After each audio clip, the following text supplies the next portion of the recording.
So you're pretty tall.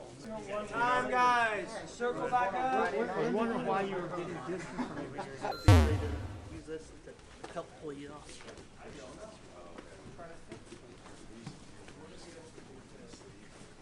So the biggest thing is not staying like completely symmetrical with our legs here. We always want to have 1 foot forward, 1 foot back. If I have both my feet here and I'm reaching to grab my partner, he can really just kind of yank me. And if I don't have 1 foot forward, I can just kind of fall down to my knees and I don't have a good base. So I want to make sure that 1 foot's forward. That way I can always kind of brace myself here and I can always brace myself back. And I also have the ability to go forward and move here. Imagine if you're running a sprint. You really wouldn't want to start like this. You would start with your legs staggered. So the same way, you want to be in a really nice athletic position. All right? So first thing we're going to talk about is how we're beginning our grips.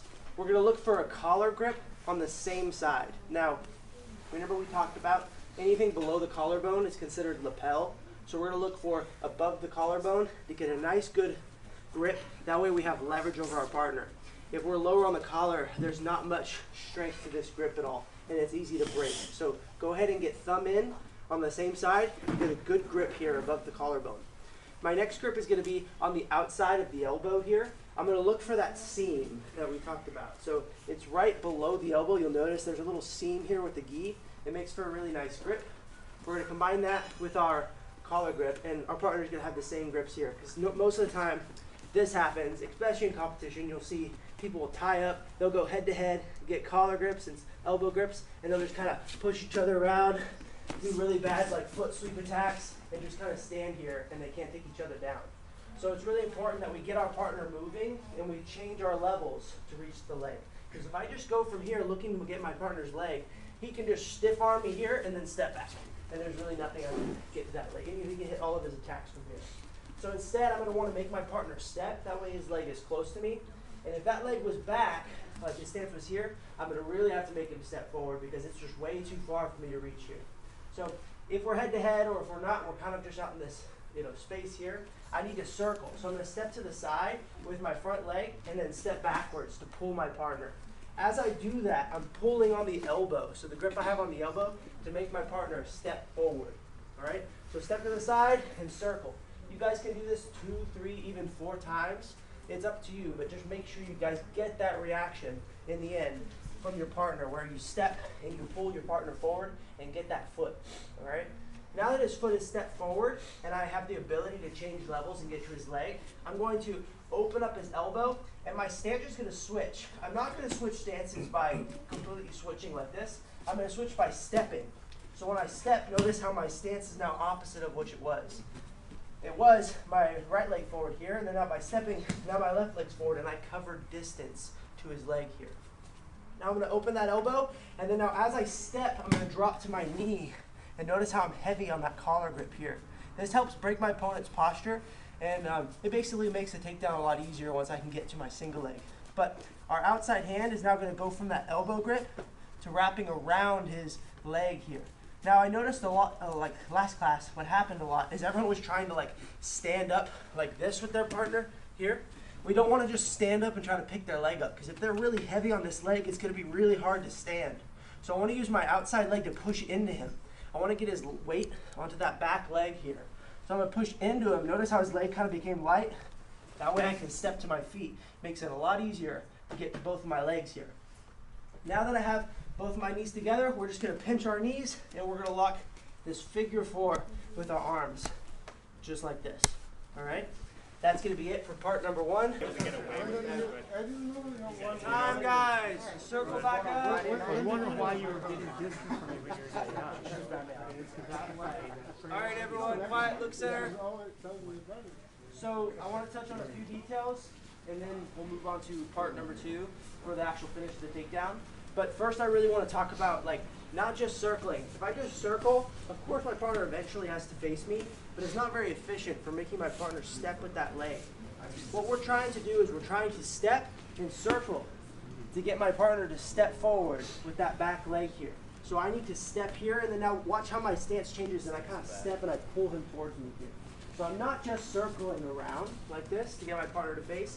I'm stepping and then pulling him into me to make him step with that leg. All right. So the motion would be like me stepping sideways and then pulling him as I step back. All right. So try to make that adjustment when you guys are trying to make your partner step forward. So step and then pull here. Now, what a few people are doing is I'm saying to drop with this leg, but some people aren't taking the step. They're just dropping to this leg from here. So one, I'm pretty far from his leg. There's not much connection between my chest and his hips. And if I do make that connection, now I'm just so like, broken down here. My posture's terrible. I'm not going to get the great positioning that I need in order to accomplish a good single leg. So instead, we need to step forward to cover that distance. So when I drop to my knee, look how the contact is between my chest and his hips here. So now for him to sprawl, and I'm even almost around him here. I'm not even in front of him anymore, like this. I'm all the way around him. So that way when his chest drops, I'm kind of out of the way here. It's easy for me to step up to my feet.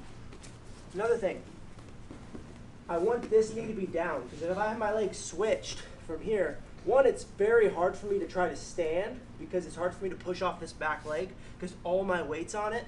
And two, if my partner just hits an overhook and does an uchimata throw here, he can take me down really easy just by kicking my leg out. So instead of having this leg up, we need that knee down, our back knee up. That way we can now drive into our partner and work to our feet here. All right? So I'll work through it. Pull your partner, change bases here, get to that leg, drive into them, and then now you're here on your feet. You need to pinch your knees tight. That way you can maneuver your arms and not worry about having to lose that leg, all right? Because if I need to start, moving my arms, it's hard for me to kind of hug it from here. I need to make sure I assist by pinching my knees on my opponent's ankle. Now you can wrap up that leg, grab your own bicep. Notice how that really breaks their posture here. Now we can start going for our takedown. So what we're going to do with our takedown is we're going to take him down to the back side. But what I mean by the back side is this is the front side of his body. This is the back side of his body. So I'm going to take him down to the back side here by stepping with the back side leg to open up like you're opening up a door, okay? So once I open up that door, I need to now drag him into that space, and that's how I'm going to take him down. So open up, I'm going to drag him into that space, and as I drag him, my chest is going to drop heavy on his thigh, and I'm going to pull him down. So open up that door, drag him into the space, and then drag him down to the ground here. And maintain your base. Don't fall over. Stay on your feet here. All right? Collar grip, elbow grip, circle and pull, change to the leg, drive into your partner. Lock up that figure four and pinch your knees. You're now going to step back, opening up that door to this direction, pulling him down to that side, and all your weight drops onto his thigh in this collar to take your partner down. Here. All right? One thing I do not want you guys to do is when you have the single leg, put your head on the outside. If I put my head on the outside and I drag him down, if he pulls on my belt really hard as we fall, look what hits the mat first, my head. That can really mess up your neck, maybe give you a concussion. So keep your head on their hip the whole time. When you have the single leg, look, notice how my head, I'm looking directly at him here. I'm not looking down, and my head's not up here either. Forehead and his ribs, I'm looking at him the whole time. And I don't ever lose that connection. Okay? Go ahead and grab a partner. 1, 2.